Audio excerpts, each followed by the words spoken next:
Good evening. Thanks for joining us. I'm Callista Solon, and you're watching NLC Trans. Tonight I'm here with my dear friend and co-host, Tara Alexander. Stacy is not with us tonight. She's kind of MIA. This was going to be our sort of farewell Stacy show, I think. Stacy, as you probably figured out, is moving to San Francisco. But we thought she'd be here tonight, and she's not. Renee is also not here tonight, and hopefully she'll be back with us soon. She's been recovering from some recent surgery, so hopefully we will see Renee very soon.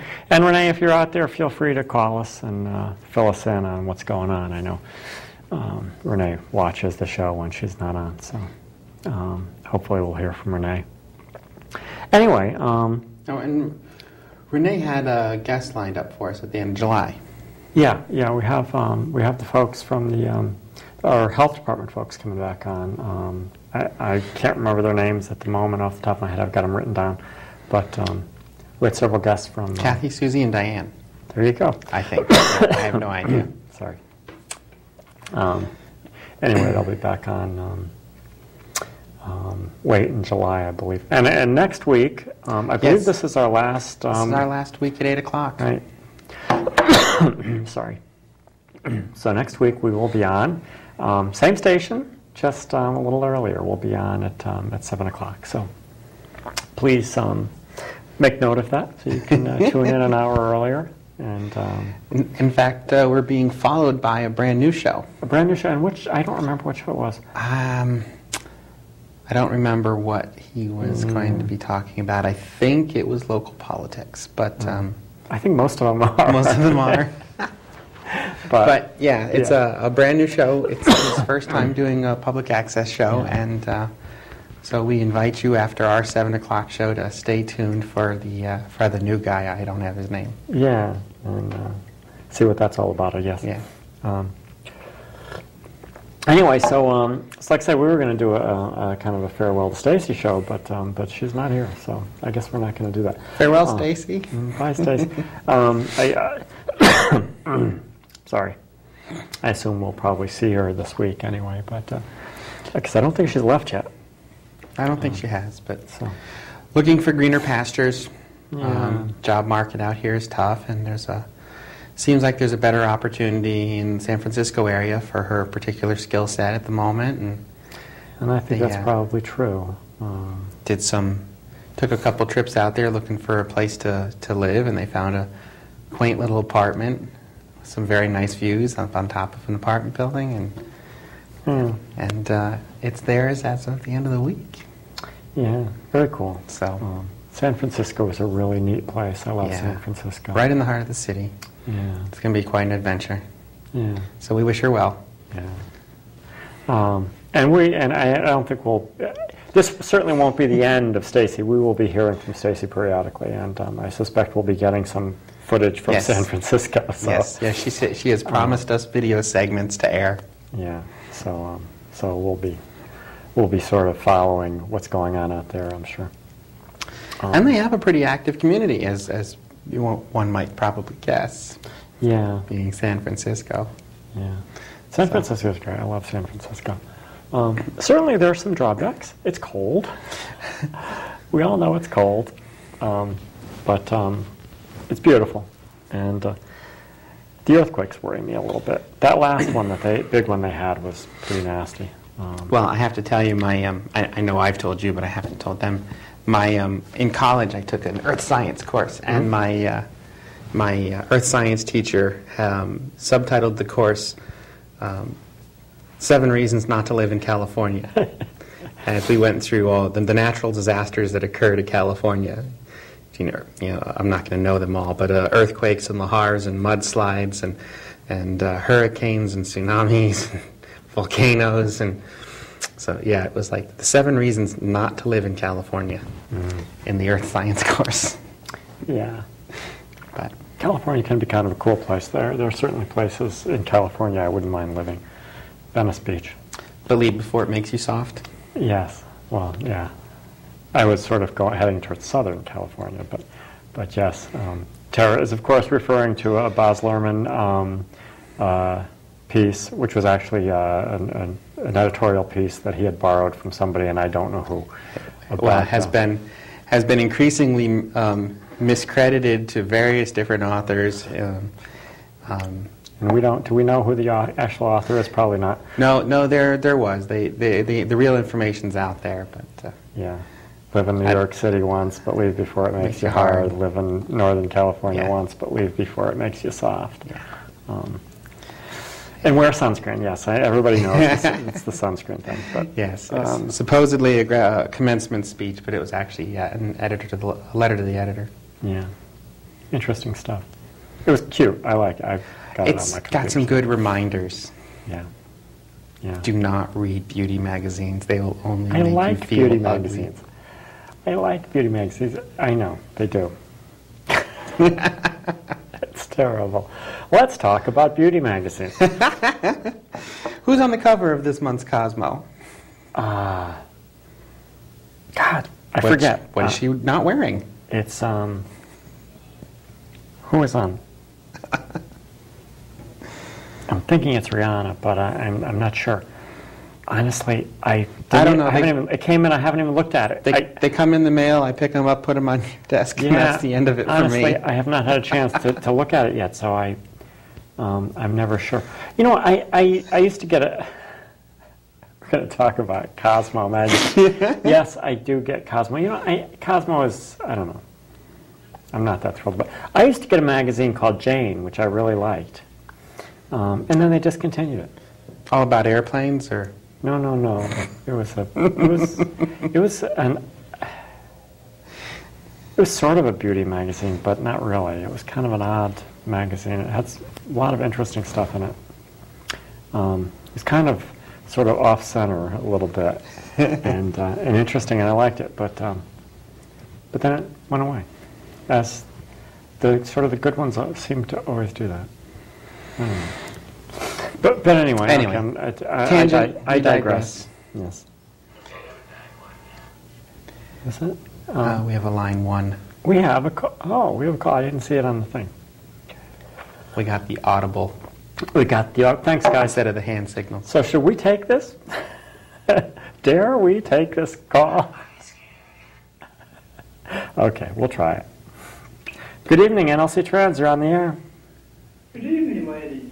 Hi, Renee. How you doing? How we doing? Pretty good. How are you? Oh, we're getting there. Yeah. Feeling a little better? Yeah, much better. Good. That's good. Reggie said he ran into you last week. Yes, I was in the McDonald's.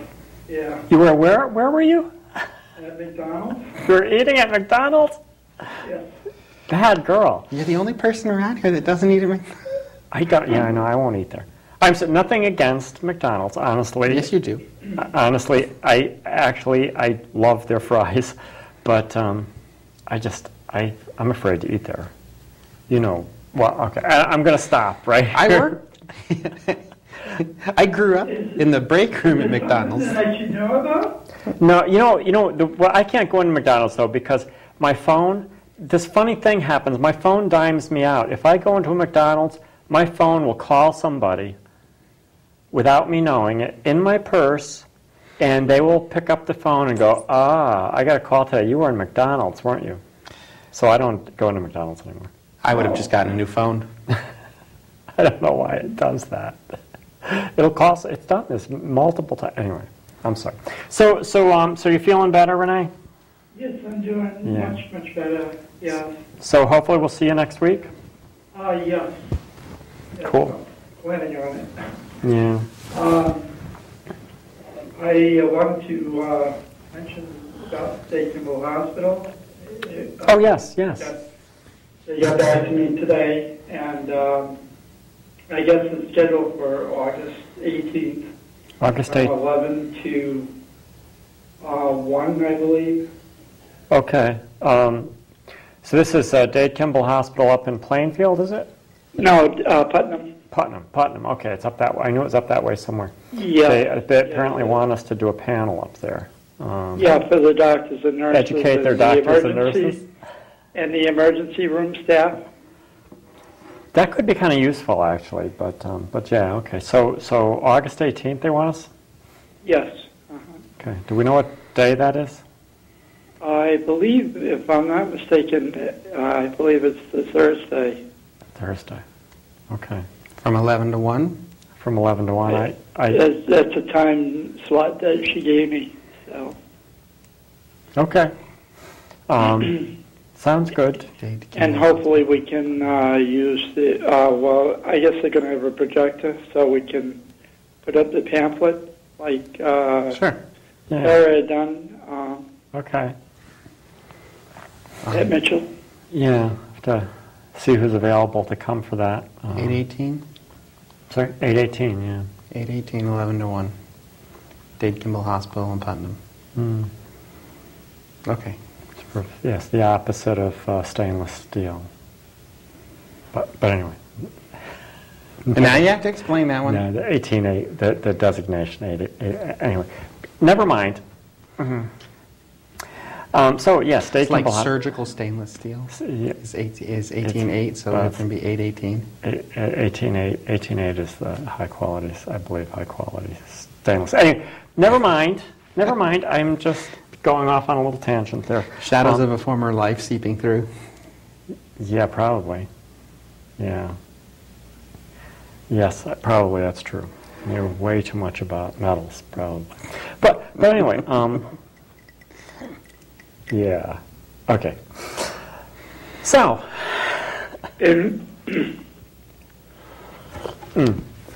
And so we have the health department folks coming on the 27th, is it, Renee?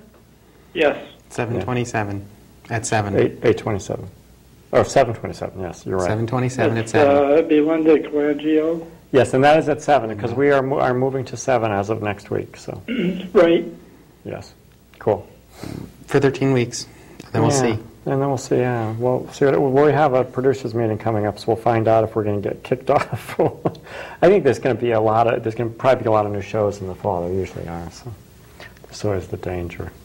I'm going to say, I can't read the sign over there, but I think it was the 11th. Yeah, I believe it's the 11th. We'll be there. Yeah. It's on our calendar. We're not gonna. As of last night, it's on the calendar.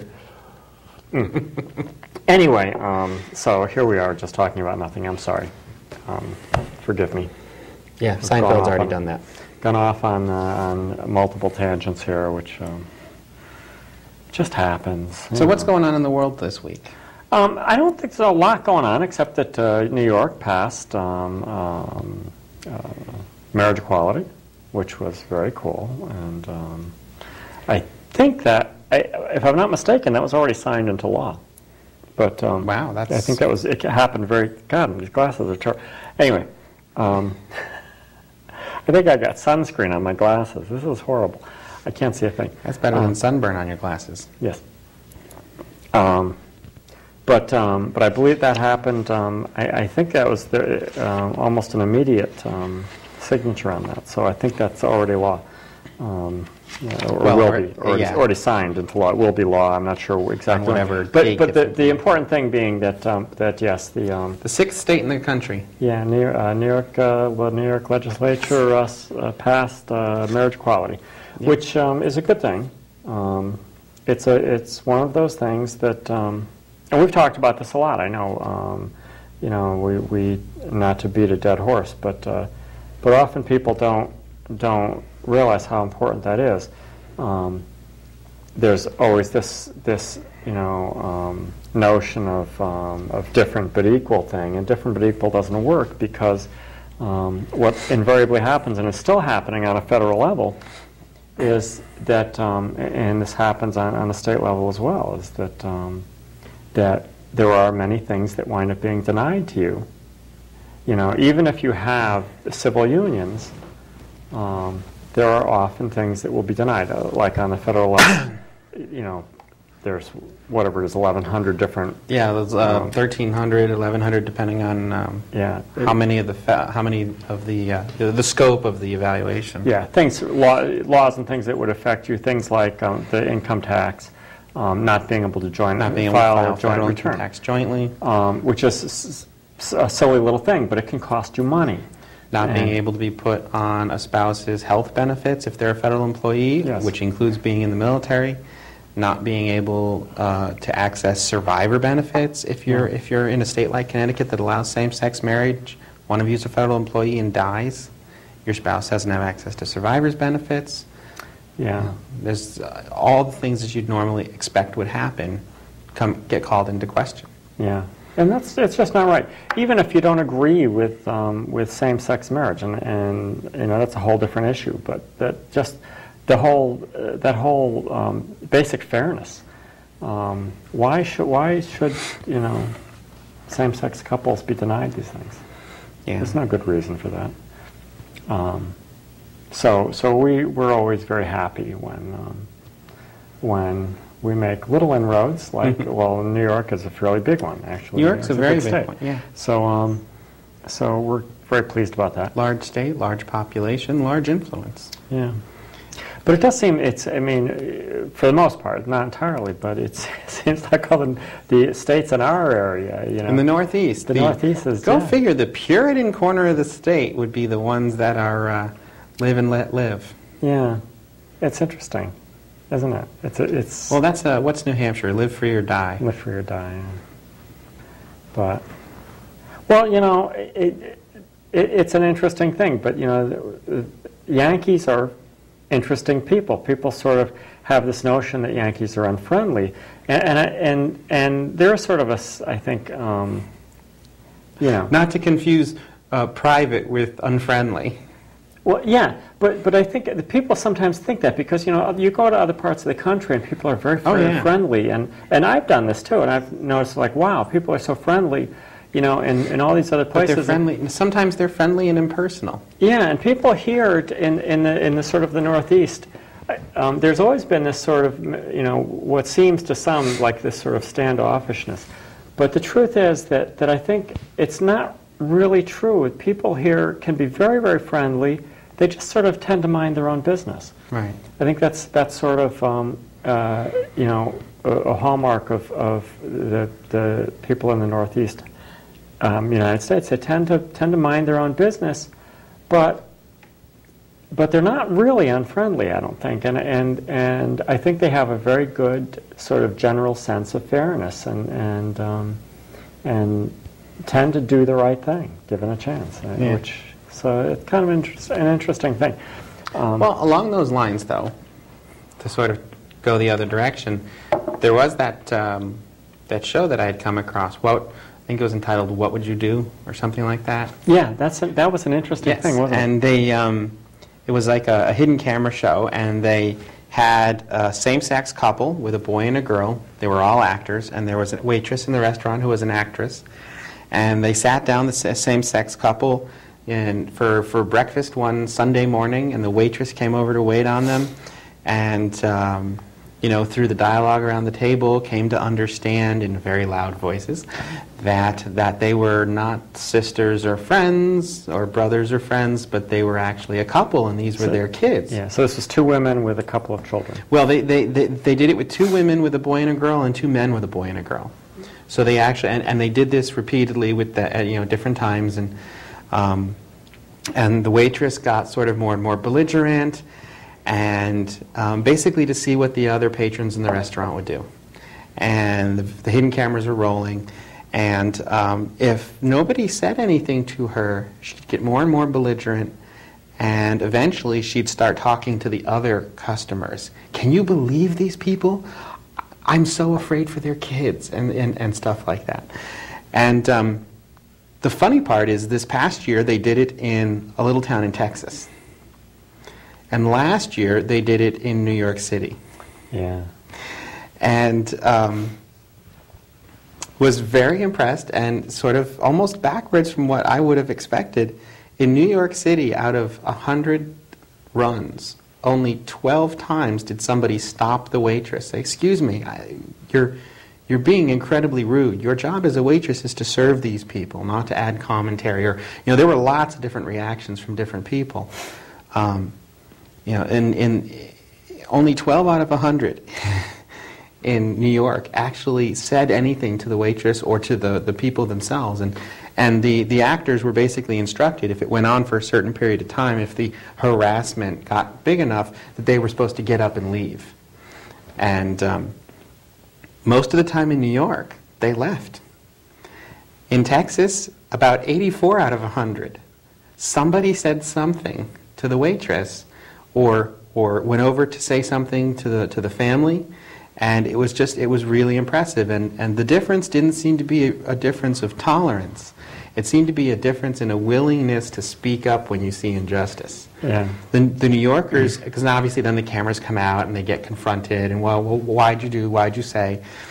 And the New Yorkers increasingly, interview after interview, were saying things like, well, I was just trying to mind my own business, or, we're just here to have dinner, we're not here to get into any kind of trouble, we're not here to make any waves, we're just here to eat.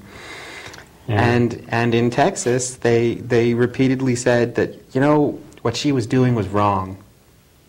Yeah, it's interesting, isn't it? New York City, of course, yeah. So there is that sort of mind your own business, but sometimes to a detriment. Yeah. Yeah, I can see that. It's an interesting thing. But in Texas, as opposed to New York, they did have one elderly gentleman who, when the waitress chased them out of the restaurant, gave her a thumbs up, and she came over and he gave her a high five and said, "That's the way to go, girl." Wow. And when they brought the cameras out, he's like, No, I was thanking her for the meal. It was a really good meal. It's like, you want us to roll the camera back? We can show you what you did. That's funny. But caught on tape. I don't really want to talk to you, he says, yeah. Yeah. Oh, well. That's funny. Anyway. But anyway, yeah, so it's funny how people are. People are very different in different parts of the country. But in general, I think that people in the Northeast are generally pretty good. So I think it was only a few hours after New York Senate passed their marriage equality bill that Neil Patrick Harris announced that he and his boyfriend, or he and his fiancée were going to get married. And I think even our friend from Mitchell, Russell, is looking to get married in New York now. Really? Yeah. Okay, that one I didn't know. Wow. Facebook. Okay, yeah, I suppose I should check that once in a while. Yeah, no, so it's a good thing. That's a good thing. Excuse me. So we're kind of happy about that. Anyway, it's summer. Things have quieted down a bit. We're going to be moving our show next week, so 7 p.m. to 7 p.m. Yep. Which should be interesting. Hopefully, we can make it here on time. If we don't, forgive us. It's the summer. It's been a crazy summer, so there's a lot of stuff going on, and so we'll see what happens. But hopefully, we have a zucchini like this. Yeah, I know. And we have cucumbers that are about this big. What are we going to do with that? Yes, that zucchini. It grew overnight. It did. It really did. It was like, oh my God. I went out. We had nothing but flowers 2 days ago, on Sunday, and now it's Wednesday, and we have this 18-inch zucchini. This always happens. I grow a lot of things, but squash are amazing things. You have to watch them so closely because, I don't like to let them get too big before I pick them because they get too seedy. But you can look at them and they're not quite ready to pick and come back an hour later and they're enormous. They just grow so fast. And yes, that zucchini I don't know where it came from. There's another one that you'll probably want to pick this weekend or sooner. It's growing straight up out of one of the trunks. Yes. Yeah. It still has a flower on the end of it, but it's already almost a foot long. Wow. Yeah, those zucchinis are big apparently. They're different varieties. This is yes. We had some round ones last year. Yeah, the round ones are very interesting. We never cut into them. Yeah, they didn't do so well, and I was going to grow some this year, but I sort of gave up on them because they I don't know, they're kind of funny. I thought they would be really good for doing stuffed zucchini, but So there you go. Part of our summer show should be gardening and yeah, grilling. you know, maybe we can take some footage at home and do some. Watch Callie garden. Yeah. I know we won't bore you to death, I promise. But some of Any it's more than we already do. yeah, but the squash are just growing like crazy.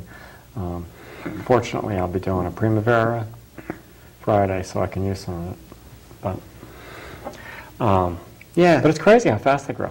Will you come into the meeting on Friday, Renee? You up for that, or?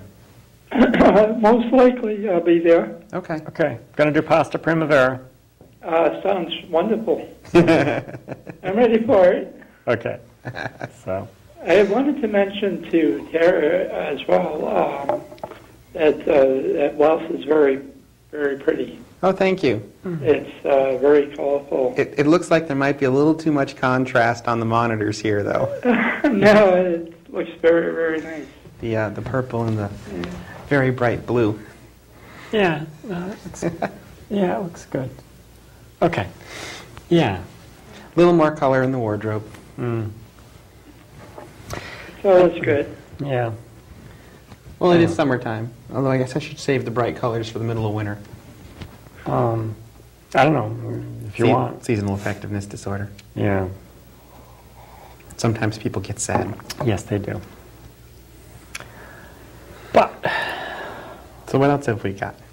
oh, you know, I was gonna look at this "Don't Ask, Don't Tell" thing, but I can't read it. It's small print, and the it's small print, and my glasses are messed up. Wow. Apparently. So this was cross-posted on Pam's House Blend, cross-posted to the Daily Costs. Yeah, I saw that today. It was interesting. We need to get a light overhead to read by.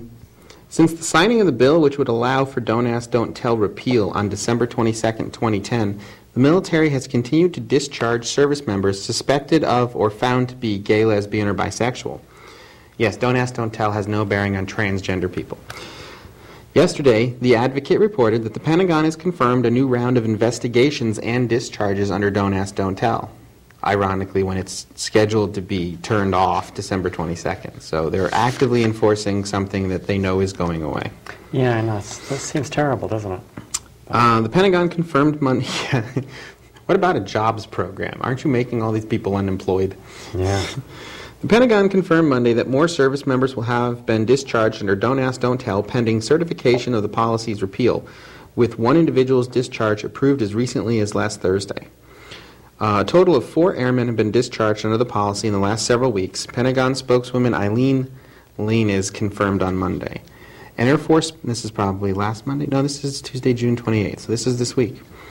An Air Force spokesman, Major Joel Harper, stated that these discharges were for individuals who voluntarily came out and sought discharge. While this may be true in these cases, they are not the only ones. Yesterday, Army Veteran and Service Members League Defense Network, SLDN, Executive Director Aubrey Sarvis made the following statement. These Air Force discharges underscore that Don't Ask, Don't Tell investigations and discharges continue. Unfortunately, the Service Members Legal Defense Network has a client right now who was recently recommended for discharge at a board hearing, and his paperwork is headed to the Navy Secretary. He made no statement, and he wants to continue serving. We have another client who is having a board hearing later this week, and if this senior enlisted person is recommended for discharge, her paperwork will likely be before the Navy Secretary in short order. She, too, wishes to continue serving. Let me be clear. At the SLDN, we have scores of clients who have been advised advised they are under Don't Ask, Don't Tell investigation. Some of these clients have between 10 and 15 years of honorable service. Few made voluntary statements, and none, to my knowledge, has asked to be separated expeditiously. For those service members, especially certification, for these service members, especially, certification and final repeal cannot come soon enough. The continued stress of investigations and the risk of separation under Don't Ask, Don't Tell is real and very much imminent. That more humane Don't Ask, Don't Tell doesn't seem to be working out very well. This is back to the article's commentary. Secretary of Defense Robert Gates said on Thursday that he will not certify Don't Ask, Don't Tell repeal before his retirement, effective June 30th. His replacement, former CIA Chief Leon Panetta, has not stated whether he will certify repeal. In a prepared statement, he has said only that, if confirmed, and in the event Secretary Gates does not sign such a certification prior to his departure from office, I will work closely with the Joint Chiefs of Staff to assess whether the elements for certification in the law are met before signing it myself. And this is because the legislators passed the repeal pending the certification of the Secretary of Secretary of Defense. Despite the various service chiefs stating that they have encountered no problems with the force in administering repeal training, there is still no target date for completion. Comments made by VADM Veteran Admiral, maybe, William Gortney to the House Armed Services Committee indicate that recommendations from the service chiefs to Admiral Mike Mullen, Chairman of the Joint Chiefs of Staff, could be ready by late July or early August. The President, the Chairman of the Joint Chiefs of Staff, and the Secretary of Defense must all certify repeal before it can be implemented. After certification, per the trigger repeal legislation, a 60-day waiting period will commence. Then and only then will Don't Ask, Don't Tell repeal be completed. Don't Ask, Don't Tell is not dead. It is not repealed. It's still a law, and service members and their families are still suffering under it. Yeah, it's too bad. It really is too bad. Been sort of hoping that would just go away, but it's not. It just doesn't seem right. Well, the Secretary of Defense, the Joint Chiefs, the Chairman of the Joint Chiefs of Staff, and the President, and these are all three people that have not made their stance on Don't Ask, Don't Tell clear. Similarly, though, both the President and the First Lady, I think it was in news recently, the President has not made a statement whether he believes same-sex marriage is something that should be allowed or not. Obviously, he supports the notion of states' rights, and the states need to decide for themselves. Right. But he hasn't made any affirmation or dissent on it. And they were pointing out as well that Michelle Obama hasn't either. Her spokesman came out specifically to reporters and made the statement that at no time has Michelle Obama taken a stance on same-sex marriage for or against. Interesting. And it's like, well, it's just sort of a big question. The president likes to talk about how supportive his administration has been, and they have made great strides to being more inclusive and more open to the community and frankly, employing more of the gender and sexual minority community than previous administrations. But that basically amounts to hiring qualified, talented people regardless of what their personal lives are like. That's not necessarily an achievement to do the right thing. Yeah. Right. But it is kind of disconcerting. I mean, I suppose it's a savvy political stance, but well, sure. Yeah. To have the president and the first lady not take a stance on it. Yeah. But again, when you have the kinds of issues that we're facing in this country with the economic status, with the unemployment rates, with the health care, right now with the debt cap, something like same-sex marriage that has no real negative to folks that don't like same-sex marriage, don't marry someone of the same sex. The fact that our society would consider it acceptable and allow it to happen isn't news. It's been going on for a long, long time. Same-sex relationships are not a creation of the 20th century, of the 21st century. Yes. Sticking your head in the sand to them and trying to write them out of your history books, it just it doesn't make them go away. Yeah, I know. It's an interesting thing that providing legal recognition for them, as you said earlier, is a question of fairness in our society. Those rights and privileges are are afforded to people that make that lifetime commitment to each other. There doesn't have to be a religious context to that. That's a civil commitment. Yeah. Yeah, it's just if we could just get get all the states on board and get the federal government to follow suit to recognize same-sex marriages. I'd be happy with the latter. Just get the federal government to recognize it, and then I'll live somewhere that treats me doesn't treat me like a second-class citizen. Yeah. Pending work. Well, yeah, right.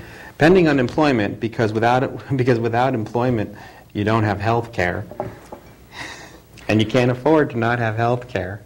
Yeah. So you have to be employed. So you have to go where the work is. So. Yeah. Well, it's true. It's absolutely true, and it's unfortunate, but yeah, it's.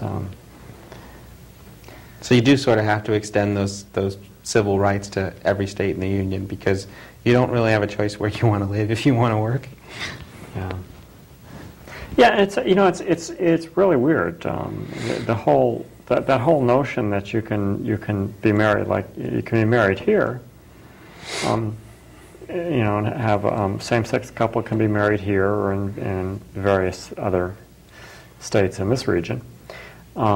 And then go somewhere else, and they don't recognize you as being married. It's kind of, I don't know. It seems strange to me. Sure, but there again, I think you have to remember to look at it as a contract that's ratified by the state. Yeah. It's a civil contract entered into by people in the state. If you're a business and you're incorporated in one state and you want to operate in another state, there's usually additional things you have to do for that other state. And, the notion of a civil marriage is a little different. It is. And it does need to be looked at a little different. And a lot of people look at it very differently from other kinds of civil contracts. But, fortunately, it's not unique to same-sex couples. Marriage requirements or marriage permission vary state by state. We know New Hampshire has a lower age of consent for marriage than any other state in the Union. So yeah, you could have, I don't remember what the age is, but you could have two teenagers married in New Hampshire, and in any other state in the Union they wouldn't necessarily be viewed as married. Yeah. Or the thing that we came across with first cousins. 23 states in various different situations allow first cousin marriage. You go into one of the other, 17 states, and you're not considered married. Yeah. Although, like the issue with like a first cousin marriage, or even potentially an age marriage, these age issues. I would suspect it would have to be something really legally based in order for it to come out that, oh gosh, you don't meet the qualifications in this state. If it was a question of first cousins and you move to a state that doesn't allow first cousin marriage, even though you were married somewhere else, when you start working and you have an accident on the job and you go to the hospital and your spouse shows up at the hospital. Nobody's going to ask, wait a minute, are you first cousins? That's true. Somebody's going to say, that's my husband, that's my wife. You're going to have wedding rings on or whatever, and it's going to be, you're going to have the same last name. Your identification is going to have the same last name. Well, the fact is your identification might have had the same last name before you got married. That might not have been something that had to change. Right. But, so nobody's going to ask the question. Right. But with same-sex couples, and certainly if you're underage, at some point you're going to be you're going to be of age. Of age, and but oh boy, they look kind of young. And how many people know what the age of consent is in their home state anyway? Yeah. When it varies state by state. There's a bunch of ages of consent for various different things, be it selective service, 17, or cigarettes at 16 or 18 now. I think 18 for tobacco. 16 to drive a car, 21 to drink. Well, 16 to drive a car provisionally. There's all kinds of different ages in every different state. So yeah, that kind of thing, I don't know that would necessarily get called out either. Boy, they look young. That was, Yeah, obviously with same-sex couples, it's generally pretty obvious. It's generally pretty obvious, yeah. So yeah, that's for what that's worth. I think it just introduces a personal bias barrier that doesn't come into play in other situations.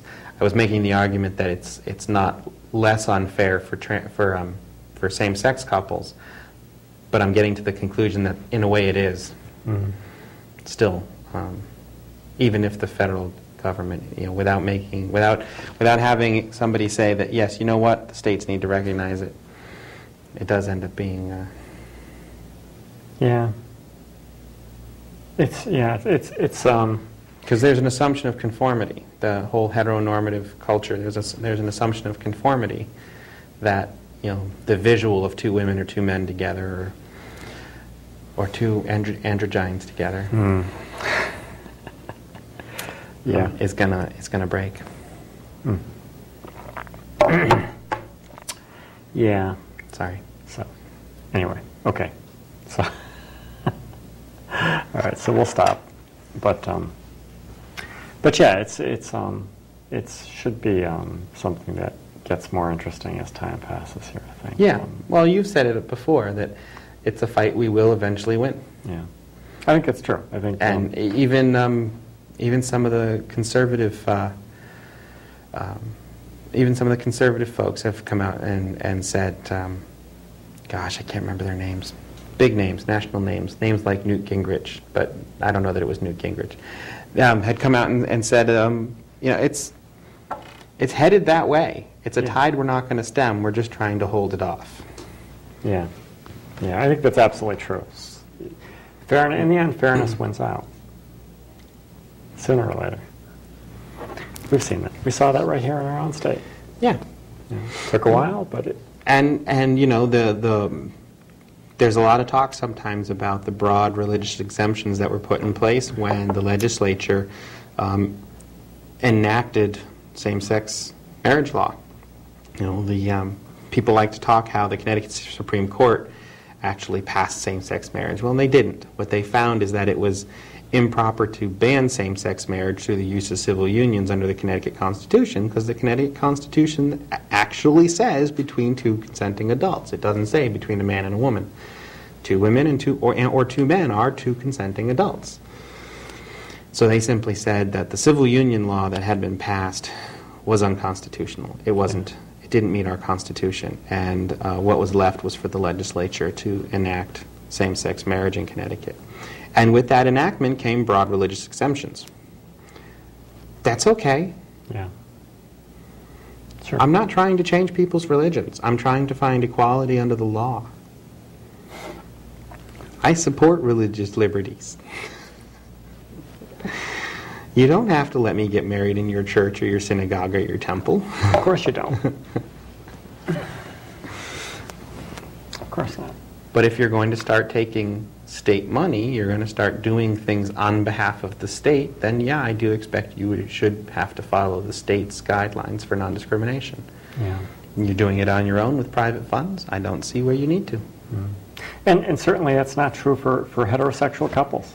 There are lots of places as a heterosexual couple you would not, church-wise, that would say no. If you're the wrong religions, right? So I mean, yeah. I certainly don't have an issue with that. They're entitled to do what, religions are entitled to do their own thing, and if they don't. Interestingly, I think it was a Congregationalist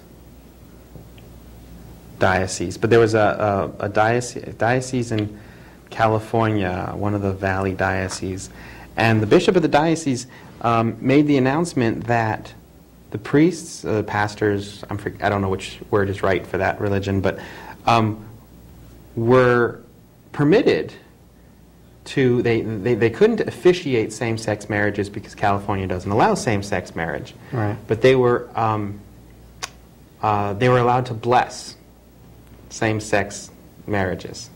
So if you were married somewhere else, or you were a same-sex couple, you could go through a blessing ceremony in that diocese if the individual priest felt comfortable doing it. Priest or pastor, probably. Sorry, Roman Catholic. Yeah. Well, that's cool. And it was just kind of interesting, I thought, because here's this bishop of this diocese saying basically, you all have the freedom to make the decision in your own church for your own self if you want to bless a same-sex union or not. The state doesn't allow you to marry them. Yeah. But you can bless the marriage. And that's nice. So that's a nice thing. just California is an interesting place. Yeah. Constitutional amendments for educational spending and yeah. And the one that I heard about in the news recently, they passed a constitutional amendment that if the legislature doesn't have a budget by a certain date, and this is mostly symbolic, the legislators stop getting paid. I like that. Certainly, the budget deadline rolls around. If they don't have a budget ready for the governor, well, and pass, they have to pass a budget, not have a budget. Because Governor Brown actually rejected the budget, and they had prepared one by the date, but he rejected it, didn't meet the requirements, and sure enough, they stopped paying him the next day. That's fun. Yeah. Anyway, well, they get paid too much anyway. Maybe not. I don't know. I don't know what they get paid. They probably get paid. I shouldn't say, they probably get paid too much anyway. But that's would be kind of an interesting job. But California's an interesting state. It's a huge state. It's very, very different. Third largest economy in the world, is it? Yeah, something like that. It's enormous. It's sort of so different from... Us East Coasters don't tend to realize exactly how big it is. Yeah, it's... It's like New Hampshire to South Carolina. Yeah. It is. It's very different, and certainly I've spent a lot of time out in the western United States, and all the states out there are like that. My cousin went to school in Wyoming, and it was a 4-hour drive to the closest movie theater. Yeah. I lived in Wyoming for a while, and yeah, I used to have to drive to Denver to go shopping, because I lived in the capital. I lived in Cheyenne, which is a beautiful city, by the way. I loved Cheyenne. Cowboy country. Cowboys are great. I love cowboys. They're so nice and they're so friendly and they're just cowboys. You can't help but like Cheyenne is the cowboy capital of the world, and you can't help but love cowboys. Cowboys are great, but yeah, that was the biggest city out there, and I used to have to drive to Denver to go shopping because there wasn't a whole lot in Cheyenne. Cheyenne, even though it was it was the capital, it was still small. But anyway, I'm not sure how we got there. Yeah, the western states are very, very big. So we're out of time, aren't we? We're very rapidly running out of time, and oh, wow. Anyway, okay. So Renee, I know you're still on the line. Yes. We will. Thank you so much for calling in, and we will see you hopefully on Friday. Probably on Friday. Yeah. So and hopefully we'll see you also next week. As a last reminder, 7 o'clock next week. Our show's on at 7. We changed time slots. And yes, hopefully. Okay, Renee. Thanks. Okay. Take care. Yes. So anyway, we will at 7 o'clock next week, and hopefully we'll actually have something to talk about. I'm sorry, we just went off on a tangent tonight, didn't we? Step, step, cha-cha-cha. Step, step, cha-cha-cha. Yes. Okay. We'll talk about dancing next week. No, next week, 7 o'clock, and hopefully we won't lose our audience because nobody saw this and knew we were changing. But yeah, so an hour earlier next week we'll be on, and thank you so much for joining us tonight, and hopefully we'll have Renee back next week too. So we'll see you next week. Bye-bye.